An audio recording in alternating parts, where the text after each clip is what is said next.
Eric is back. Yo, what's up, man? What's up? What's up? He went in the market with his cup on his head like that. What's up, yo? What's up, yo? Look young, yo.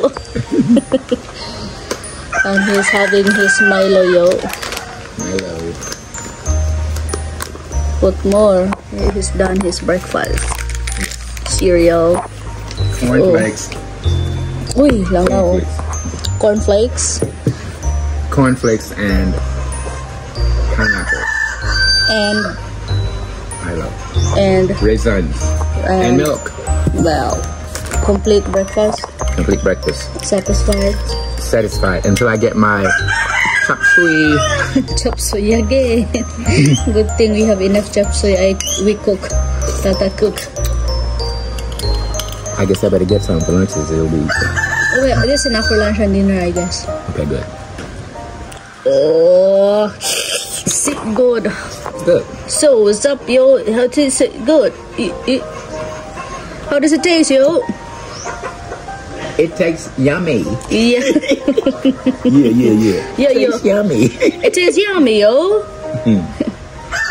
You have something in your teeth, yo? Yes. I'll wash down with some water tonight. Okay, just take your Milo. Hi guys, good morning. We are on the way to church, guys. This is gonna be the last Sunday here in the province. Malipayong Domingo. Domingo, yeah. Happy Sunday, everyone. And na-invite kami ng cousin ko for their church anniversary. So we're going mga Inday. And after this, we're going back to Cebu. But we're going to stop first in Moalboal, right? Moalboal.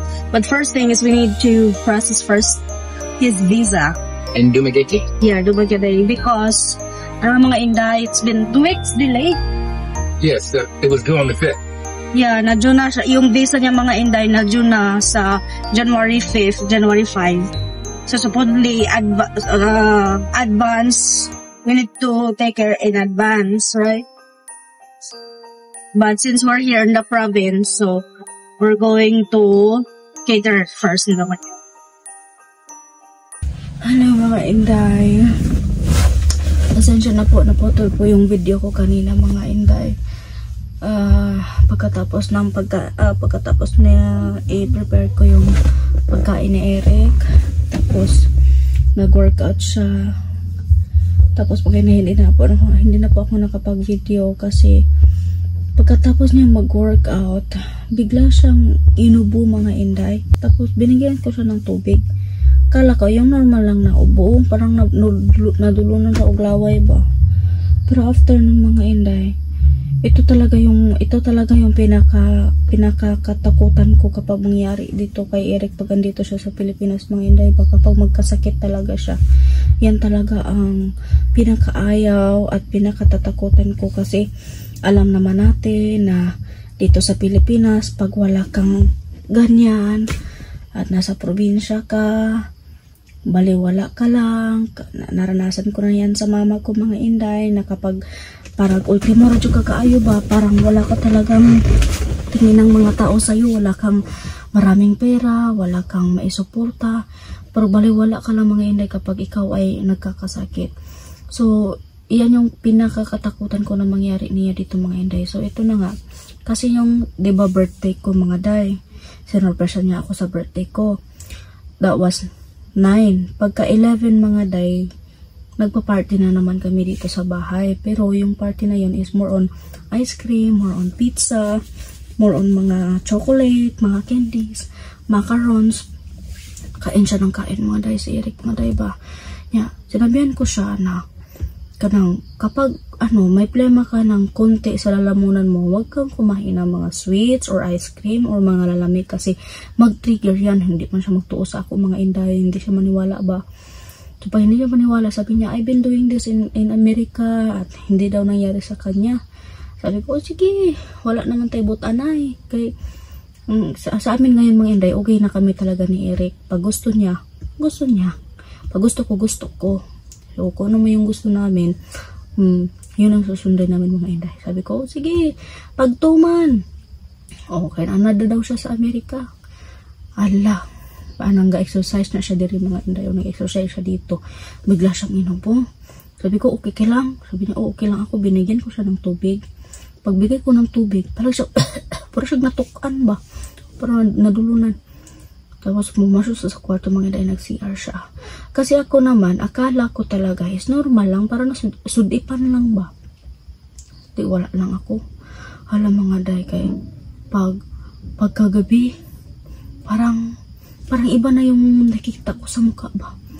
Parang man siyang gikapoy. Oy, sabi ko nga, maybe you work out so hard today. So, baka pagod ka lang. Tapos, ayaw niya mag-dinner. Nilutuan ko siya ng paborito niya, chapsuy mga inday. Ayaw niya kumain kasi busog lang daw siya. O sige, pinatulog ko na siya.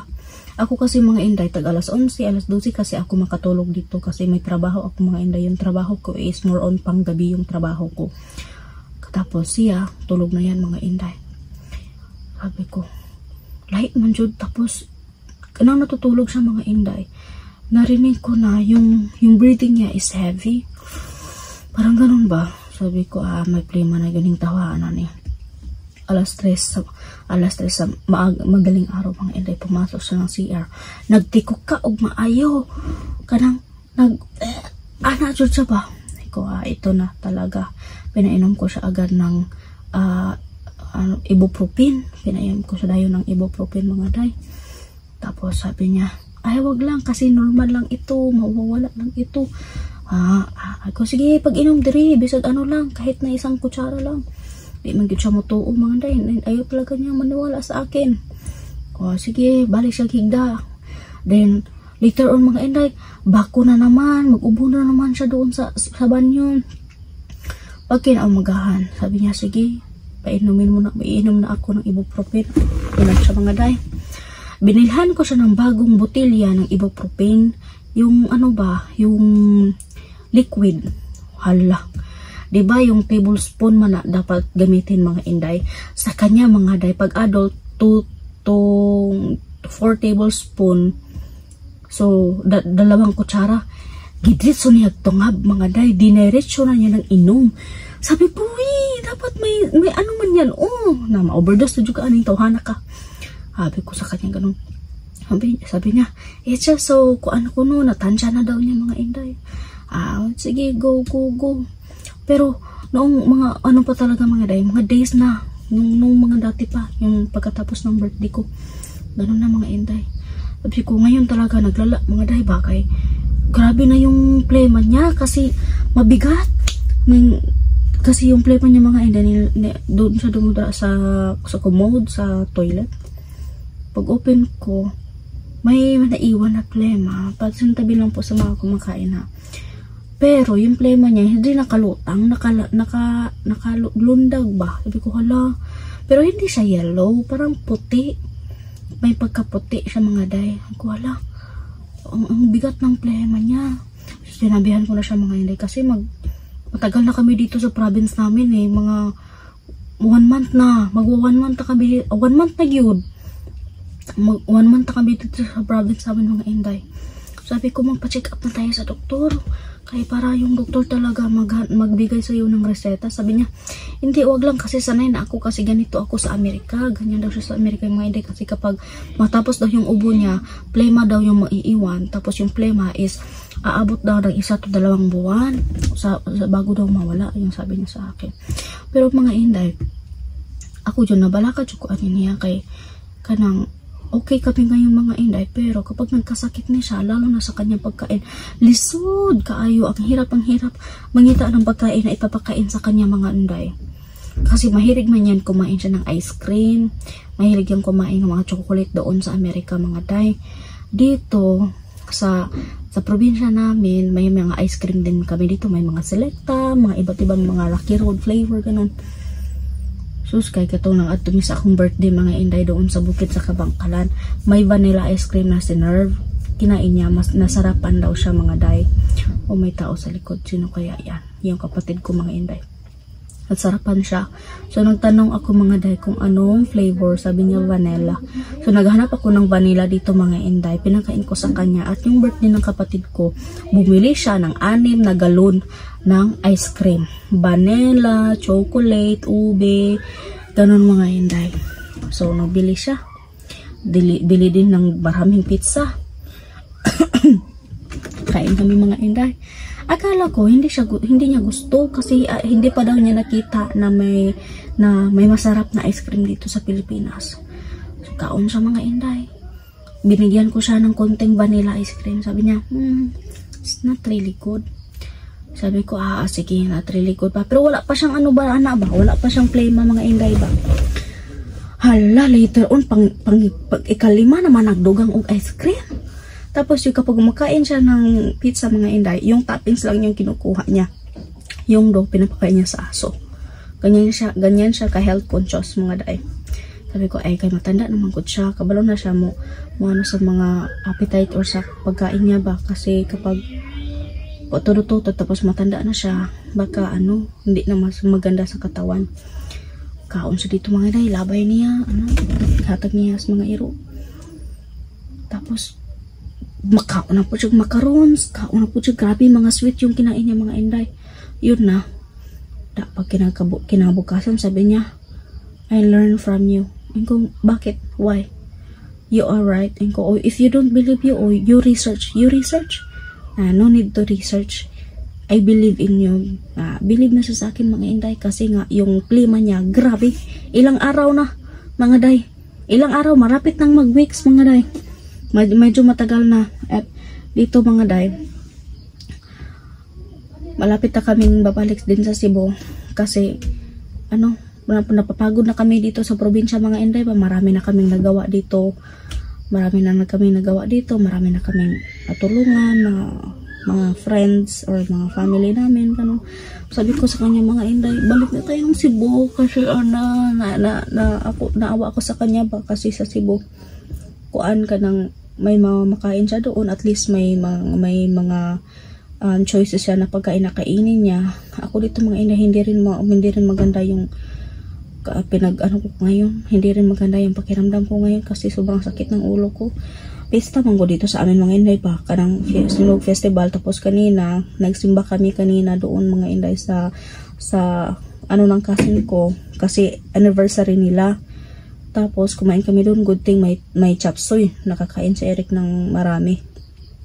Tapos pagkatapos pag-uwi namin dito mga inday, nagpunta kami doon malapit sa cemetery kasi may motocross ba. Nagtingin kami, sobrang abog kayo mga inday.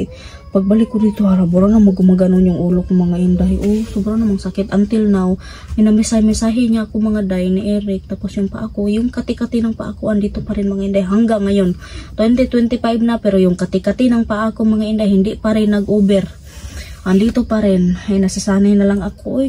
Yung panangga ko na lang dito, kapag nag-trigger yung kati niya mga inday, init tubig na lang. Lotion, tapos mga cream, mga ointment, gano'ng mga inday, mga petroleum jelly. Ayun na lang. Nasanay na ako mga inday, pero mag-trigger sa akin mga inday ba, sobrang kati paghihapon.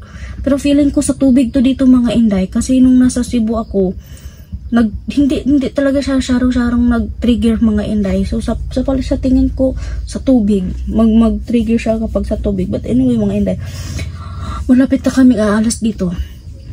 Pero sobrang late na din yung mga day. Sobrang late na din yung visa ni Eric. So pupunta muna kami ng Dumaguete para i-process yung visa niya. Magbabayad na naman kami ng additional nito mga inday. Kasi late na na overstay na si Eric dito kasi hindi siya overstay na naman. Nung una mga inday, 2 months siyang nag-overstay dito, yung 2022. Hindi namin alam na 30 days lang pala yung visa na free niya mga inday, at wala talaga kaming kaming dalawa.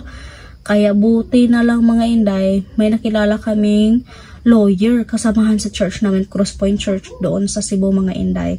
Sabi niya, hala 2 months na palang overstay si Brother Eric dito. Nako, delikado na yan. Either kung mag-overstay siya dito na hindi namin renew yung visa niya is pwede siya makulong or magbabayad siya ng malaki. Ayun nga mga inday, for 2 months siya na overstay dito, nagbayad kami ng almost 15,000. Nagbayad kami sa lawyer namin nung time na yung mga inday. So ngayon, 2 weeks na din kaming delayed. So sabi ko, naku, magbabayad na naman kami. Sabi ni Eric, okay lang yan. Magbabayad tayo pero less. So pagkatapos ng dumanggit yung mga inday, pupunta kami ng Mualbual sa wakas. Yan na yung nag-ano sa akin mga day.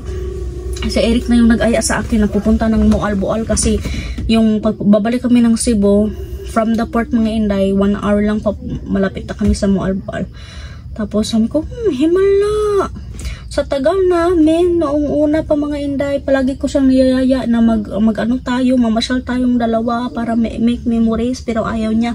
This time mga inday, siya na ang niyaya sa akin, napunta tayo ng Mualbual, magbili daw ako ng fins, kasi namimiss ko na mag-diving mga inday ba.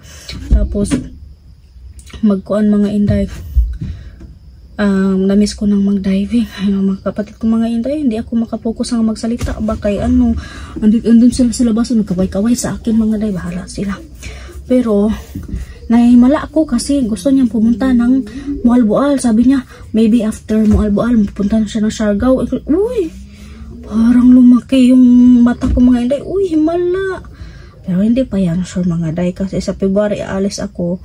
'Di ba? Yung plano ko pumunta ako ng Vietnam, nakababok ako ng ticket.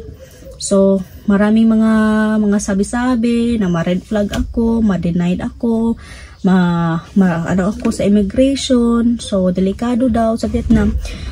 So, ang ginawa ko na lang mga inday, pina-refund ko yung ticket ko sa airlines, Philippine Airlines. Tapos may $50, tapos nabayaran ko ng ticket ng mga 21,500. Tapos 3 months pa yung refund. Tapos may ano na siya, may kaltas na mga inday. So siguro yung ma-receive ko 13,000 na lang out of 21,500 mga inday. Tapos sabi ko, yun lesson learn ko rin yung mga inday ba na wag na basta-basta mag-excited, lalo na pag first time international travel. Excited talaga ako mga inday, kaya nag-book kami agad ng ticket ni Eric. Tapos si Eric pa yung nagsabi sa akin na 15 days ako kay yung ticket daw. Magbabayad man ako ng ticket or 1 week lang ako sa Vietnam or 15 days sa Vietnam, same lang yung ticket na babayaran ko. So, stay longer na lang. Pero hindi namin alam, the red flag na pala yun. So, pa-refund ako mga inday. Kumuha ako ng agency, naghanap ako ng group tour. So, may group tour papuntang Thailand. So, Thailand muna yung una kong papasukin mga inday. February 14, Manila to Bangkok. So, Cebu man ako galing, kuha na lang ako ng ticket from Cebu to Manila mga inday. Tapos ang aga yung flight ng papuntang Bangkok, 7 o'clock in the morning. So dapat February 30 ng gabi andun na ako sa Naiya Manila Airport mga inday. So ayun na, medyo mahal din yung papunta ng ng Thailand for one person. I think more or less 50,000 yung allowance or lahat na mga inday. So for only 4 days lang. So yung 50k ano na yun, allotted na yun, parang allowance ko na yun mga inday ba. So yung package talaga is 32,888. So hindi pa yan included sa mga travel tax, yung travel insurance, hindi pa yan kasama sa mga add-ons. So niligyan ko na lang ng allowance mga day ba. Anyway, yung problema ko na ang bigat ng ubo ni wala siyang ubo pala, plema na mabigat yung plema ngayon na naiwan mga inday. At tapos parang nanghihina siya, tapos sobrang slim na niya mga inday. Yan yung pinakaayaw ko talaga makita sa kanya, na sobrang slim na siya talaga dito. Kaya pinurso ko siya na wag magstay dito more than 7 months kasi nag 1 month na siya dito. So may 7 months pa siya, natira. So still quite long mga inday. So sabihin ko sa kanya na wag ka na magstay dito longer. So ayun, sa awa ng Diyos mga inday, hindi pa naman kami nakapag-apply ng K1 visa. Mag-uusap pa kami tungkol dyan mga day. So dito muna ako magtatapos sa video kong ito. Ina-update ko lang po kayo mga inday. And whatever your opinion is, kung magbabash kayo sa akin, go, continue. Hindi ko hawak ang mga opinion yung mga inday. Just leave your comment down below, mga day. And for all your bash, for your positive, negative, bashing, I don't care. But anyway, thank you so much. Kung nauuwihan ka sa video ko, mga inday, daming nagko-comment sa inyo na OA daw ako. So, skip my video. Wala na akong pakialam kung nauuwihan ka sa akin. Hindi ko naman ma-please lahat ng tao. Kung kailangan ko lang yung makinig sa akin, yung magsuporta sa akin, yung matutulong sa akin, yun yung kailangan ko. Pero nauuwihan ka sa akin, skip my video, hindi kita kailangan. Yun lang. Maldita talaga ako, mga day, pag unahan nyo ako. Pero, joke lang. So anyway, mga inday, have a good night sa inyong lahat. Ingat po kayo kung saan man kayo naroroon ngayon. And God bless you.